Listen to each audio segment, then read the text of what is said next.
Welcome to episode 25 of the Energy Balance Podcast, where we teach you how to live without constant hunger and fatigue, brain fog, poor sleep, and any other low energy symptoms by maximizing your cellular energy. I'm Jay Feldman. I am a health coach and independent health researcher, and joining me again today is my good friend Mike Fave, who has been studying health and nutrition with me for quite a while now, and also draws on his experiences from working within the healthcare industry. Today's episode is part 3 of our 3-part series talking about slowing aging and extending lifespan. In part 1, we discussed the different theories of aging and why increasing our metabolism and our cellular energy is the key to slowing aging and extending lifespan. And in part 2, we talked about the problems with the calorie restriction research, which we're told is the optimal way to slow aging and extend lifespan. And we also talked about why avoiding the polyunsaturated fats, the omega-6s and omega-3s, is so important for increasing longevity and slowing aging. And so if you did not listen to those episodes, then definitely go check those out. And today in part 3, we're going to be talking about diet, exercise, and stress in relation to aging and lifespan. So we'll be talking about the problems with a lot of the exercise recommendations, and we'll be going through the best types and amounts of exercise in order to slow aging and extend lifespan. We'll also be talking about stress in relation to aging, and that includes the stress hormones and physiological stress, as well as psychological stress. So we'll be talking about how to optimize our diet to minimize both types of stress, and then also other aspects of our lifestyle that come into play here, like our social interaction and our communities and spending time in nature. And then as far as diet is concerned, we'll be diving into some of the details as far as how to balance the different amino acids in our protein intake. And we'll also talk a little bit about optimizing our gut health, making sure we're getting enough carbs and calories, and why all of this matters when it comes to longevity and slowing aging. To check out the show notes for today's episode, head over to jayfeldmanwellness.com/podcast, where I'll link to any of the articles or studies or anything else we discuss on today's episode. And if you are looking to improve any symptoms of aging, whether that's chronic pain or joint pain, maybe it's weight gain or some gut symptoms like bloating or indigestion, or if you're dealing with any other low energy symptoms, whether that is fatigue or maybe excessive amounts of cravings and hunger or hormonal imbalances, or maybe you're not sleeping well, head over to jayfeldmanwellness.com/energy, where you can sign up for a free energy balance mini course where I'll teach you why energy is really at the root, or I should say a lack of energy is really at the root of all of these symptoms and all sorts of other chronic health conditions, whether that's autoimmune issues or diabetes or heart disease or anything else that we might be experiencing. And then I'll also walk you through the main things that we'll want to focus on as far as diet and lifestyle are concerned in order to optimize our cellular energy systems. So to sign up for that free energy balance mini course, head over to jayfeldmanwellness.com/energy. And with that, let's get started. Circling back to endotoxin that you talked about and just gut health in general. Again, all of this is coming back to what is supporting us the most on as far as the ability to support energy production, not wasting energy, not degrading the efficiency of it, and not leading to excessive damage that we have to waste energy to repair, things like that. So as far as gut health goes, there are, microbial overgrowths are very common, whether it is fungal or bacterial or whatever. And when we feed these, when we're eating things that get digested by these microbes, they produce toxins. Endotoxin is one of the most commonly studied, and there are others that are produced by other bacteria and other fungi. And they directly, among other things, they create cascades of signals and then also directly block our ability to produce energy. And so just looking at it on that front makes it clear that these things are not good for longevity and lifespan. And so this is the reason why it's just worth mentioning. There are lots of things that inhibit our ability to produce energy. This is just one of the most common ones. And so it is definitely very important to make sure that you're improving your ability to digest and absorb foods. You're eating foods that are easily digested and absorbable and that work well for you based on your current digestive situation, and addressing any of these overgrowths and things like that. Yeah. I'd say between PUFA and endotoxin, those are two of the biggest players. And I guess the next one we can talk about is making sure that you have enough calories on board of the foods, of protected foods, that you are able to keep thyroid high and keep your androgens and progestogens and things like that high, and avoid running too hard in stress pathways, like cortisol, and chronically running on those stress pathways. I mean, you're going to have times where you're going to have adrenaline rush. If you're going to work out in the gym, you're going to have some adrenaline.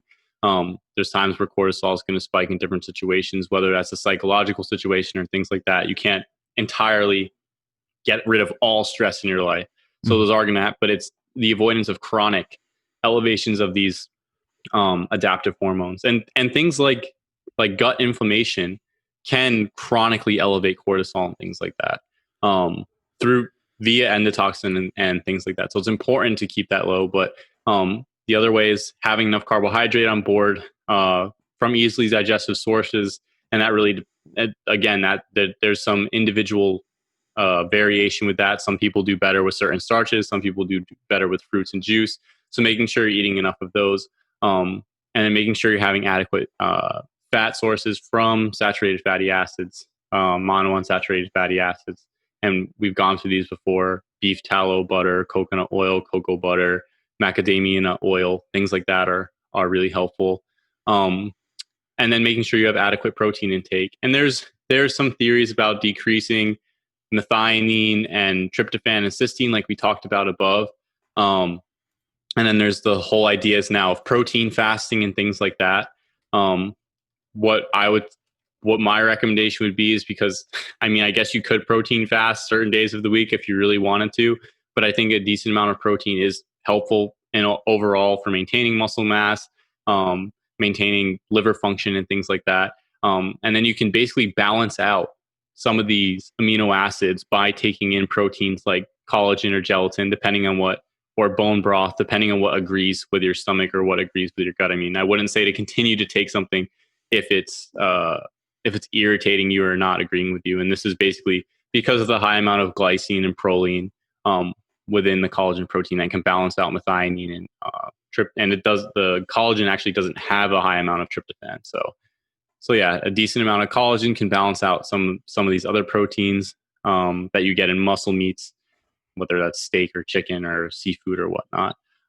So yeah, keeping your calories high, keeping macronutrients high, which will in turn, and keeping toxins and stressful foods low, will help to keep your thyroid high and your reproductive hormones high, like your androgens, testosterone, dihydrotestosterone, DHEA, and then your progestogens, progesterone, and then keep your cortisol and your adrenaline and whatnot on the lower end. And that's, I think, important overall for longevity. Yeah. And I think it's important, especially when you consider the effects of the adaptive hormones over the long term. Right. Yeah, absolutely. And in talking about, so you brought up a few things that are all important. As far as the protein side goes, we talked about how methionine and cysteine and tryptophan in particular can drive aging and lifespan, and a lot of the caloric restriction benefits can be attributed to just reductions in those things. But as you said, that doesn't mean we need to avoid the protein overall. We don't need to protein fast or eat a low protein diet. Instead, as long as we're balancing out those amino acids with the protective ones, glycine, proline, hydroxyproline, among others, those that will help mitigate those effects. So as you said, in muscle meat, which is most of the meat that people eat, and in seafood and dairy as well, you get more of those amino acids, the methionine, tryptophan, cysteine. So balancing those out with connective tissue that's in foods, whether that's the tougher meats that you need to cook longer and slower, a lot of the roasts, or protein from the bones, whether it's like beef shanks or oxtail, yeah, skin as well, or just doing like a bone broth. And again, collagen and gelatin is the protein that's in those places. Then that will help to balance out those amino acids and protect against those aging and life or anti-longevity effects. So it's not a matter of just avoiding those things as long as they're balanced out, as they naturally would be, because we would be eating the entire animal, and that would include those anti-inflammatory things. So yeah, and in talking about just the general stress hormone factor here and metabolism in general, the stress hormones are released in response to a lack of energy. So when we are exercising, for example, yes, there's going to be stress hormone release. And as you said, we don't want it to be chronic. But the other thing too is if there are a lot of things blocking energy production, if it's not very efficient, then not only will it necessarily be chronic, the other thing we want to avoid is just the necessity for large amounts, even in the short term. So a small amount of these adaptive stress hormones should be enough to stimulate things in a way that allows us to support our needs when we're exercising, for example. But if you have an inefficient engine, you need a much stronger signal. And that leads to even a stronger acute response. And then if you have such little efficiency that when you're just day to day at a higher chronically elevated stress hormone level, that's even worse. So there are levels here, but it all ties back to our ability to produce energy. And the stress hormones are just a representation of an inability to do that. And that's why things like endotoxin and PUFA and all these other factors we've discussed are so important when it comes to aging and longevity. Yeah. So it's the picture, as much as it seems complicated, the picture basically breaks down to avoiding toxic or irritating things and then making sure you have enough of the building blocks and necessary components going forward.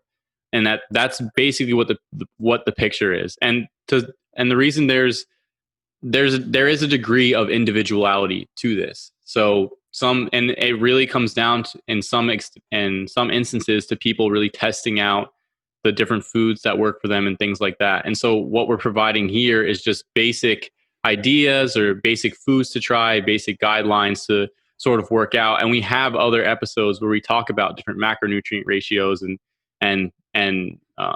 to try, and different caloric intakes and different foods and how to set up a diet and things like that. We have gone over those things. So there are episodes on that, and I guess you can link to them, Jay. Yeah, well, and talking about that too, when people I know you mentioned increasing calories, increasing carbs, and of course, many people will be concerned about weight gain in those instances, and we did a few episodes talking about that, so I will link to those episodes too. Yeah. So yeah, it basically comes down to avoiding the toxic things, and this is a broad definition of toxic at this point. Mm-hmm. We've talked about what some of those are ad nauseum, and then making sure you have enough nutrients on board, and that's micro and macronutrients to make sure that everything's going well. The other thing I want to point out, and this is tangential, but in regards to the protein fasting thing and like decreasing protein and things like that, in the study, just to bring this back up, when they decreased protein in the animals, they had like severely decreased body weights and failure to grow and things like that. So those are really important to point out. I mean, you may have a longer lifespan, but you may be a little bit frail. And when you get, so this is somewhat opinion based, but when you get, there are theories of aging that involve sarcopenia, which is muscle loss, and then frailty as you get older. And when you become an older adult, 70, 80 years old, or if you already are in those age groups, falling and breaking a hip and then winding up in the hospital is not a good place to be, and outcomes from there are not positive. So doing something like protein fasting over an extended period of time, because it increases your lifespan, but at the same time it also decreases body weight and muscle mass and things like that. And you get older and you fall and you break your hip, and it's just it's just not I don't think it's a good idea overall, based on the side effect profile, based on the idea of quality of life. And especially when you're looking at the effects in the studies of the animals that are protein restricting and things like that. So, yeah. Well, it's like if you're getting enough of one nutrient, but you're deficient in another, it doesn't, and so you're imbalanced. It doesn't make sense to just reduce the one that you're taking too much of. Just make sure you're correcting the deficiency. So in this case, if there's a deficiency in the protective amino acids, don't create a deficiency in methionine and cysteine and tryptophan just to balance that out. Just make sure you're increasing the protective amino acids. And that might require eating less of those muscle meats and things, which is fine. I mean, we don't want an excessive amount there, but instead just balance out the ones that are deficient that we should be getting a lot of. And we talked about amounts of protein from the research that seem to maximize maintenance of muscle from multiple different measures, whether it's body weight, nitrogen retention or amino acid oxidation and things like that, without going into burning protein. I mean, there's a lot on the other side of the dietary sphere right now. You have the whole bodybuilding idea with 2 times, 3 times your body weight in protein, just or whatever grams in protein a day, like 300 grams of protein a day, just crazy things.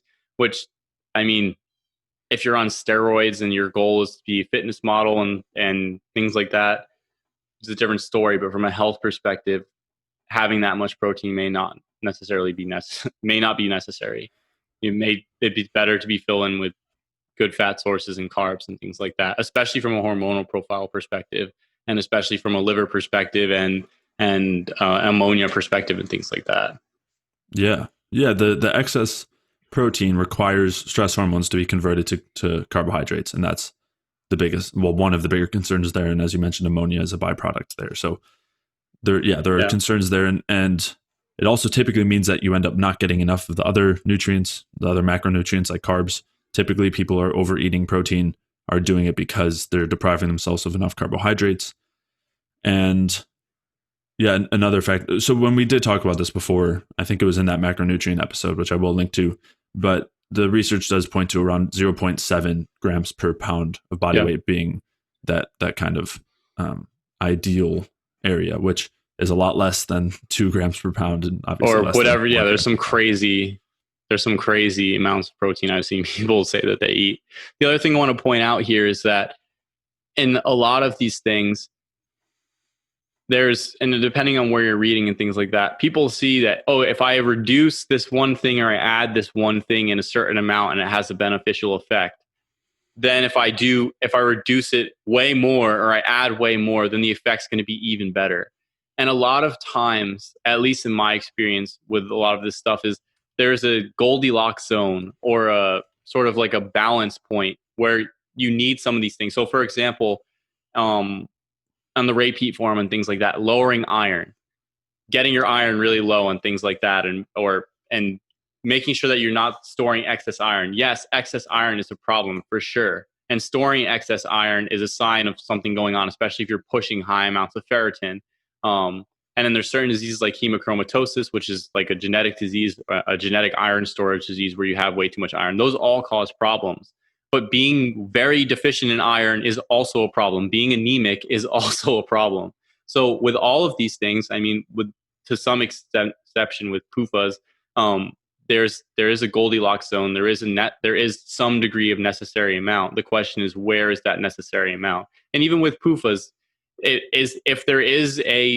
we don't know what the specific requirement is, especially in fully grown adults. If there even is one. Yeah, if there even is one. So far, we know that it is pretty low. We know that overall there is a low amount required. So it's to some extent, there is maybe a Goldilocks zone there. There is a very small amount required and whatnot. And the question is finding out what that is, not doing something like, and especially as the example of iron, having completely zero iron because having too much iron is toxic. I mean, there is a balance to some of this stuff, and I bring this up because it goes also with the protein example. You need some protein. Having too much protein is problematic, and having less protein in some of these rat studies, and I think primate studies, you can have an increase in lifespan, but at what cost? So you have to find sort of that intersecting point on the graph, that balancing area where you're having enough protein to carry out whatever functions that you need, while at the same time decreasing, not having too much that you have physiologic issues from it. Yeah, and just to touch on the iron conversation as well, part of the issue with anemia also is not necessarily the amount of iron, but also where it is and it not being in the right place. And there's deficiencies in copper and zinc can be implicated there, and it's a much larger conversation. But yeah, it's definitely not as simple as just less iron or just more iron. And as far as the PUFA and essential fatty acid deficiency idea goes, I mean, we can dig into the weeds there and why the essential fatty acid deficiency, at least the studies looking at it in mice or rodents, I don't remember if it was rats or mice, the issues with that study and how once they just had enough of the right nutrients, it was fine, and they didn't see problems with the deficiency so much. of course, there are still arguments for essential fatty acids being actually essential, being, the polyunsaturated fats, the omega-3s and omega-6s being essential. But as you said, it's such a small amount that it's really a moot point. I mean, you're assuming you're eating food, like real food, and you're not avoiding fat altogether. Like, unless you're eating a very extreme diet, it's almost impossible not to meet those requirements without trying. So it really is. I don't even see that much value in going real deep into that discussion. Yeah. No, my point was just that there's a balance point, or there's a Goldilocks zone for nutrients in general, or different concepts in general, and going too far in the extremes in either direction. And this is not an argument for moderation. This is an argument for finding what that point is.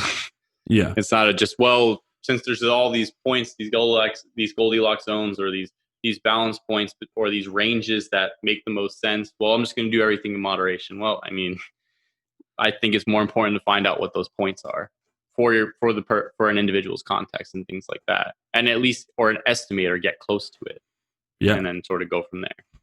Yeah. Yeah. And I was more saying that there's a lot of discussion about whether essential fatty acids are actually essential or not, and people really make a big deal of it. And I just was saying, I don't see it as that valuable of a conversation, but yeah, no, I definitely agree with what you're saying. You said it well, so I'll just leave it there. I won't add anything to it. I wanted to talk a little bit more about some other things that people talk about in terms, and this is actually really good. You were actually kind of discussing this. Yes, a good segue. As far as some things that people talk about things that do extend lifespan and slow aging that are not carb and calorie restriction, which one of the big ones is exercise, and then some other hormetic type factors, which I think we mentioned a little bit earlier in the episode, where I would definitely say that there are benefits to exercise, and those can include lengthening lifespan and slowing aging. But I think it's important to note that it's not the stress from exercise that's beneficial. There are other components of exercise that are beneficial, and movement that are beneficial. And so and it's just an important distinction to make, because if we start to believe that the stress is what is ideal, and that we just need to be getting the right amount of stress and enough stress, it leads to recommendations like excessive amounts of exercise. It leads to a lot of other what are called hormetic factors, like resveratrol, for example, and various other components and compounds that cause direct damage in small amounts, or at least when they're experienced in small amounts. This argument that they're beneficial for lifespan and for aging because they cause a small amount of stress and cause us to adapt to that by improving our own defenses. And I don't at all think that's the case. I've written a couple articles extensively talking about hormesis and the problems with it, and why there's a couple issues. Part of it is these poor extrapolations from these components. And I know we talked about this with calorie restriction research, where there are so many factors accounting for why calorie restriction does extend lifespan in these studies, and none of them are the stress from it. And so, and the same thing goes with those other components. And then the other side of it as well is they are looking at the stress in a very reductionist context, where they're looking at just certain markers that are supposedly associated with longevity, or they're looking at it in certain organisms like C. elegans, for example, where extensions in longevity don't translate to extensions in health span. They don't improve the quality of life. They wouldn't extend to lifespan outside of the lab, and they wouldn't extend to lifespan in humans. So it's just that's just kind of a very, very brief overview as to why a lot of the anti-aging supplements out there, which work through these hormesis pathways, are not actually anti-aging. I would argue that they're pro-aging. They directly cause stress and damage. They inhibit our ability to produce energy, or they lead to the direct wasting of energy, which does cause an adaptive response, but not in a beneficial way. They cause a stressful response that, as we've talked about, adds up in a way that eventually depresses metabolism. And again, that doesn't mean that we can or should entirely avoid these stresses. It's a part of all sorts of aspects of life, including movement, exercise, whatever. But we do want to be minimizing them, and we don't want to be doing things just because they increase stress. It's not the stress that's beneficial. It's these other components. And it's just, I find it a very important distinction to make, especially when talking about aging and lifespan, because that's one of the main areas that people in favor of this hormesis idea are focusing on. Yeah. So did you want to go specifically with exercise, or do you want to? Well, I mean, we can talk through some basic recommendations if we want. We have talked about it a little bit in those weight loss episodes too. Yeah. But I mean, what I would say is overall, we just want to be doing it in a way that's minimal on the stressful side, but still maximal on the movement side and maximal on the benefits. And the most basic way to evaluate that is considering how you feel afterwards. You shouldn't feel exhausted and wiped out for the rest of the day or the following day. We should feel pretty good after, even if we are tired for a little bit, we should feel pretty good after that point. Yeah. We don't want to be causing excessive amounts of stress. So the way that we feel after these things is the best way. And the way that we feel going into it too, where we should be in a position where we want to be moving. And if we don't, oftentimes that can be a sign of already being under stress and not having the energy available to move without making things worse. In which case, just a gentler form of exercise is normally a good option, like walking instead of hitting the gym and doing sprints. Yeah. Or decreasing volume, or because the thing is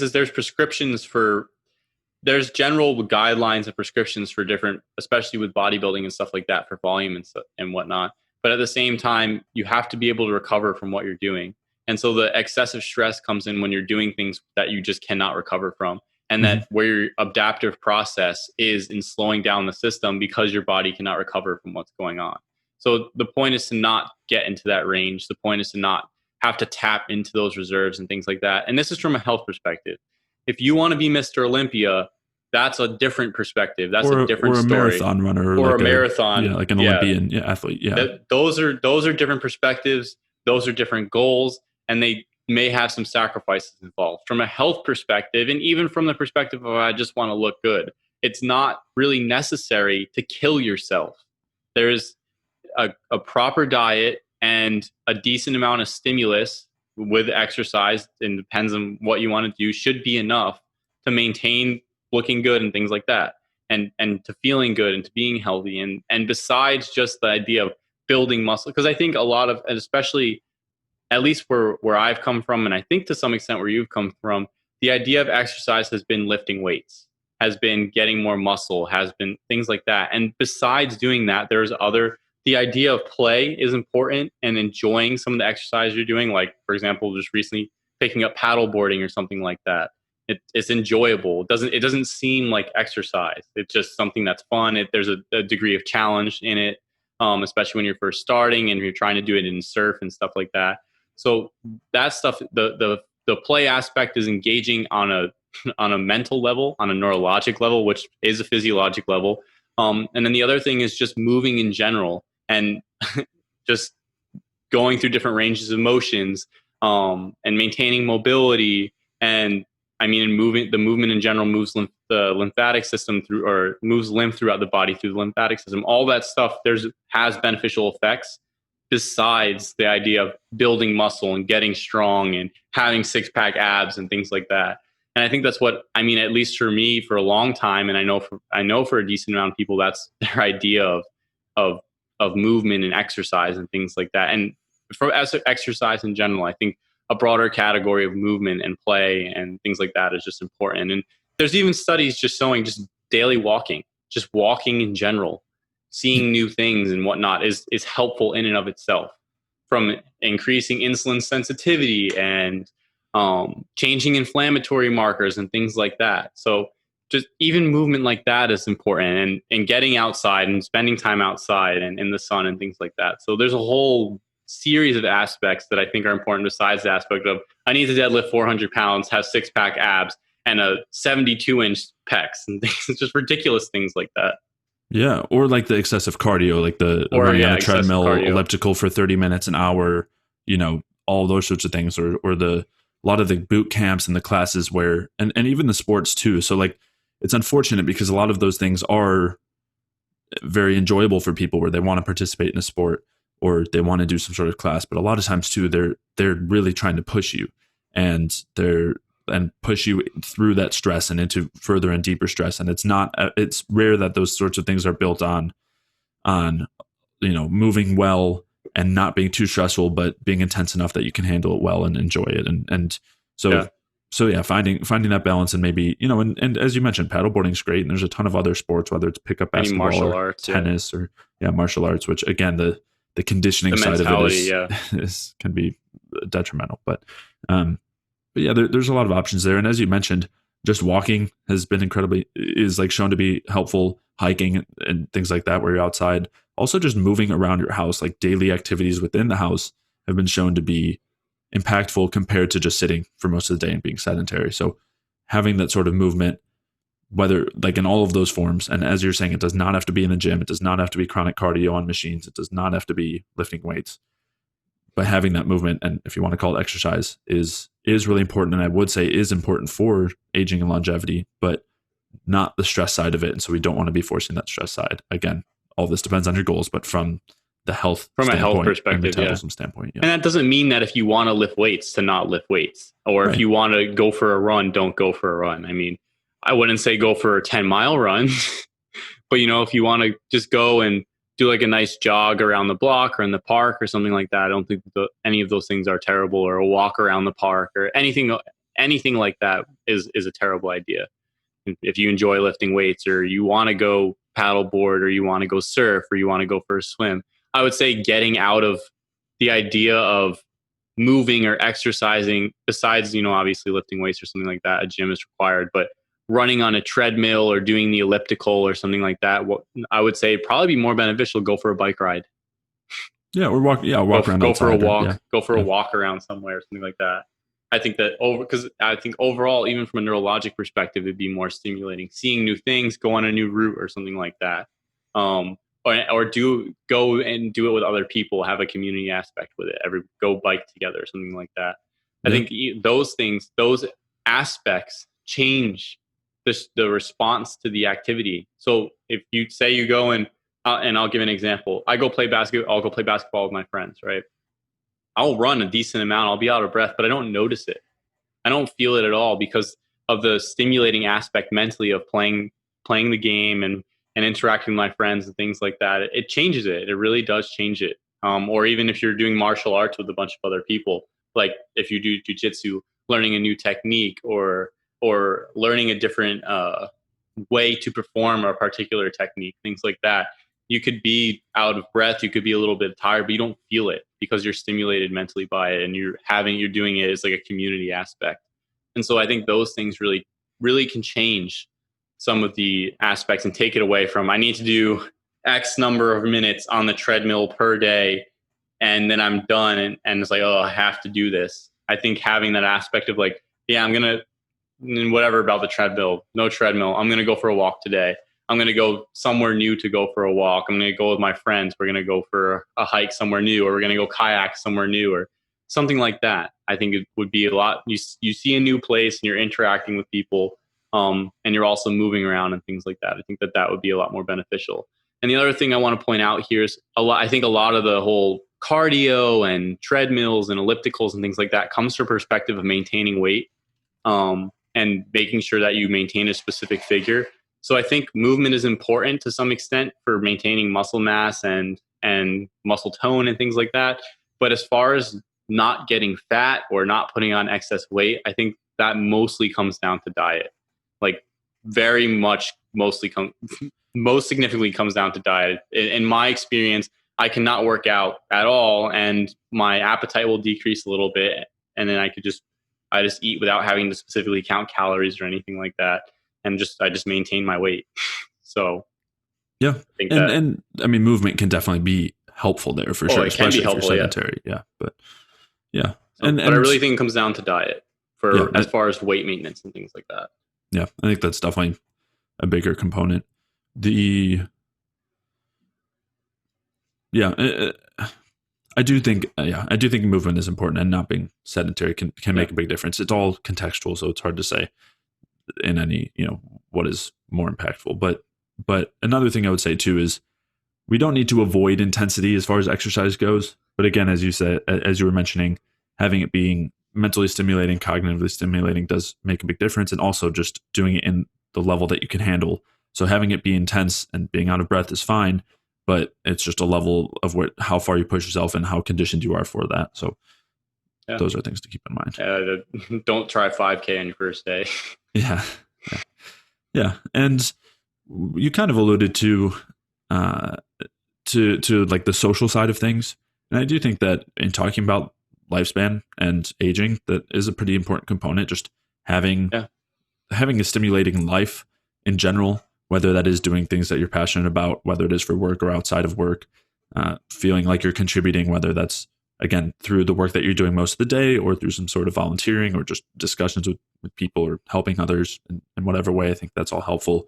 And having a social community that you feel a part of and are interacting with regularly, ideally in person, but a lot of that's online now too. But which again, it's not a perfect substitute, but it does mean something to have some sort of community like that. But I think that's just another. I think that it's just an important I think it's a huge component, especially because if you look at all the different blue zones and groups that have high amounts of longevity, they all have different diets, but they're one of the main factors that has strongly is like seen in all the groups as community, a sense of community, and in particular the older people of society being an important part of society and being part of the family unit and being a part of the community structure and having a place and things like that. So I think in almost every single one of those communities, it's the community is extremely important. It's something that is focused on, and I think that in and of itself, I mean, it's besides all the diet and this and that, I think that that's extremely important. And along with that too is stress, and like the speed of the lifestyle is very different in a lot of those blue zones. There isn't the same chasing after money and working ourselves quite literally to death. And the priorities are different. And that I think we would be ignoring a huge aspect here if we weren't talking about that and the stress that we go through and the pressure that we put on ourselves. And I'm not about to say that it's easy to work out of that, because a lot of us are chained in many ways to that sort of life, but working towards that in any capacity, I think, is helpful. And the social side of things in community is really important there. And also, things like spending time in nature and connecting in that way can make a difference, but just reevaluating priorities and reevaluating your perspective on life and how you're seeing things, and walking around with a lot of anger and heaviness and feelings and things that you have to do. Right. I have to do this. I have to do that. I have to do this. You can't relax. You can't just be like, all right, I'm just going to sit down and do nothing and I'm okay. Right. And that's kind of what I was going to say is the feeling of having to do something as opposed to freedom. So it's like being chained to something and having that pressure and that inherent stress that comes with it. And of course we have needs that we have to fulfill in modern day that often do require some amount of stress, but the perspective that we have while we do them does make a pretty big difference. And again, like with everything around us, it's very hard not to always be in that fight and flight type state. It's hard not to always be stressed and feeling like the world is collapsing and like everybody's against you and it's the whole world is in this war, whether it's a war of words or physical. And a lot of that is I don't want to say fabricated. It exists, but it's a part of the culture, that at least this culture. Yeah, but it's added. It's like a layer on top of reality. Like when you exist in reality, a lot of that isn't present. A lot of it is present. I'm not. If you don't watch the news, you never see any of that. Exactly. Yeah, and so I do think the more that we can separate ourselves from those things, limiting social media, limiting different forms of media, news outlets is like goes beyond words how much of an impact I think those things can make. Yeah. I mean, I think that in general, especially in Western culture, the culture itself is, in my opinion, toxic or a large part of the problem. Aging. And the way aging culture. And aging culture, exactly. Not Asian, aging.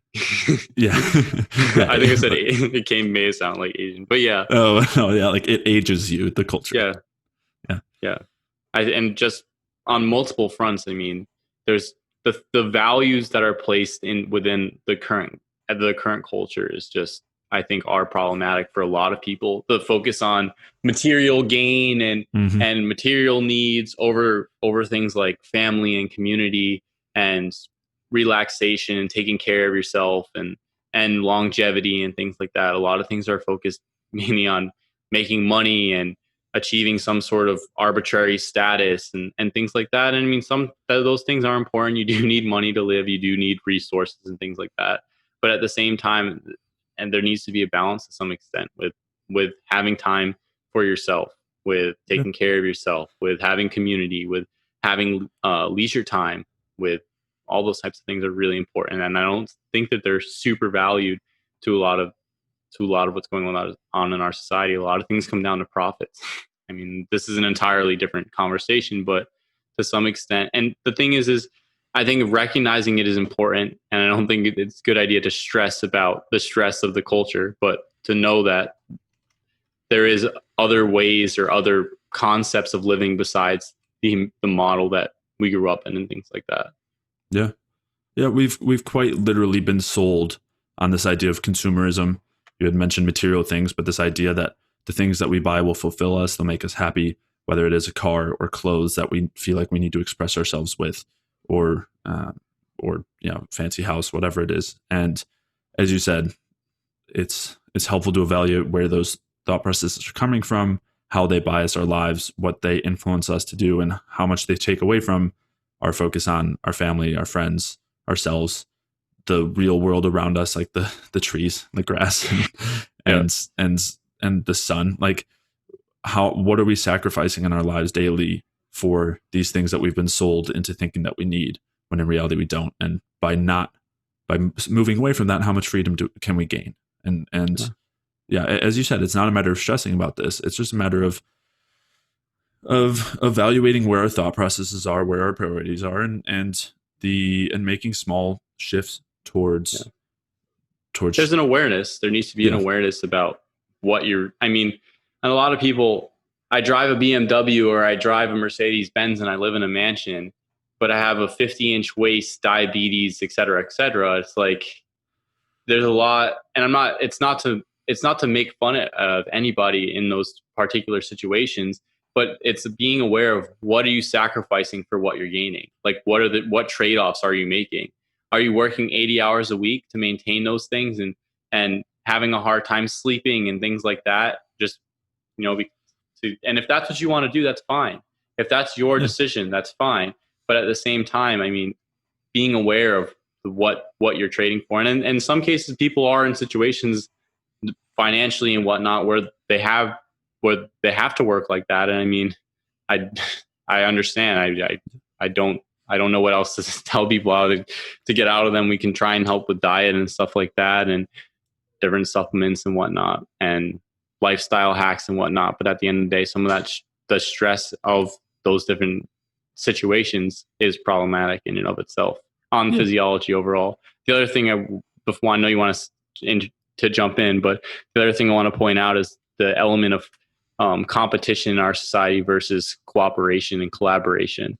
And I think that that's a huge one where people are focused on, and the other thing is such a strong focus on the idea of the individual. And it's not to say that individualism isn't important and a focus on developing the self, but at the expense of looking at oneself as part of a community and things like that, and having to compete with other people as opposed to collaborate and cooperate and things like that. I think that is problematic and is antithetical to forming a community and things like that. Yeah, I agree. I mean, and as we talked about the blue zones, which just these cultures where there is that more community, I think there's something to be said for that for sure. And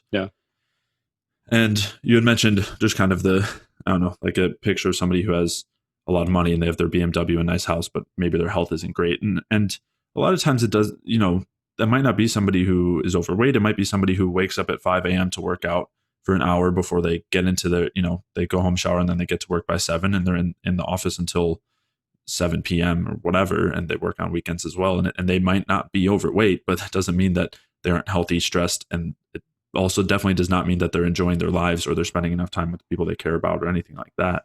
And I'm sure a lot of those people are in a great place, and that's great if you enjoy that. I'm not making any judgments there. But for most, I don't think it's I think that most of us, most people who are aspiring to those things, think that what they'll gain is what they think they'll gain is not actually there. Obviously, everyone's looking for happiness and contentment, and that feeling. They have this feeling of, once I get to this place, then everything will be different. And there's, of course, there are people in tough situations where there is something to be said for that. But at the same token, there's also a lot to be said for working on our current perspective, the way that we look at the world at the moment, and living for that, or living, I wouldn't say just living for the present moment, obviously, but like, but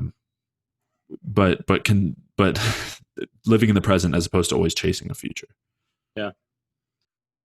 All right. I hope you enjoyed that episode and that series talking about slowing aging and extending lifespan. If you did, please leave a review, a like, a comment, a 5-star rating on iTunes or wherever else you're listening. It really does a lot to help support the podcast. To check out the show notes for today's episode, head over to jfeldmanwellness.com/podcast. And if you are dealing with any of these symptoms of aging, if you're looking to reverse that process, or any other low energy symptoms, whether that is joint pain or weight gain, or gut symptoms like bloating or indigestion, maybe you're dealing with excessive amounts of hunger and cravings, hormonal imbalances, a lack of energy throughout the day, maybe you're not sleeping well. If you're dealing with any of those symptoms, head over to jfeldmanwellness.com/energy and sign up for a free energy balance mini course, where I will walk you through why we want to be optimizing energy to optimize all of these symptoms and all sorts of other chronic health conditions, and also what we can do about it, what we should be adjusting as far as nutrition and lifestyle are concerned in order to reach that point of energy balance, in order to optimize our cellular energy producing systems. So to sign up for that free energy balance mini course, head over to jfeldmanwellness.com/energy, and I will see you in the next episode.